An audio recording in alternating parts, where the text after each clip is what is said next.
Hey, I'm Jones Loflin, helping you make the best choices with your time so you can thrive. In my last Jones Zone, I introduced the concept of stress bragging, condition in which you boast about how stressed you are to emphasize your productivity and importance.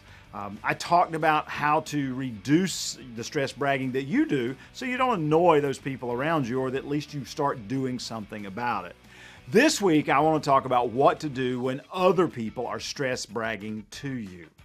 A first suggestion I have is to acknowledge their feelings. Let's assume they're not stress bragging and they just need to tell somebody what's going on in their world. In those instances, say something like, "Wow, that sounds intense," or "Whew, you really do have a lot going on." A second suggestion is to gently redirect the conversation.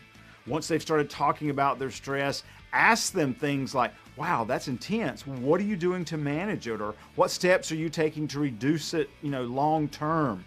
Or change the subject altogether. "I'm glad we're together. I wanted to talk about blank," to help get them to a more positive space in the conversation.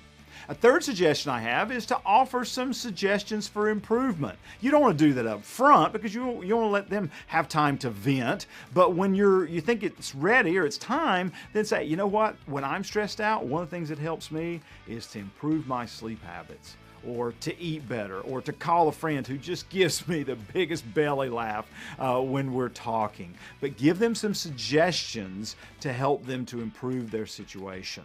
If those three things don't work, then I think you have to exercise what I call the nuclear option. And that is, it's time to get serious with them. Let's say that I'm having a conversation with Scott, and Scott is stress bragging.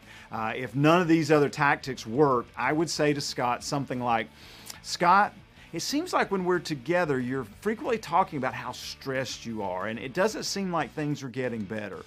When you're ready, I'd like to have a deeper conversation about what you can do to change, or how I can help you to get to a better place, because it really concerns me, all this stress that you have in your life." A lot of times that's enough to kind of jolt them and go, "Wow, I didn't realize I was always talking about my stress." And they'll either reach out to you for help or hopefully change behaviors and be a more positive person to be around. The bottom line is that stress bragging isn't good for us, and it isn't good for us to do around other people because it doesn't make for healthy conversations. I'm Jones Loflin. I hope it's a fantastic week for you. Thanks for spending a few minutes with me today in the Jones Zone.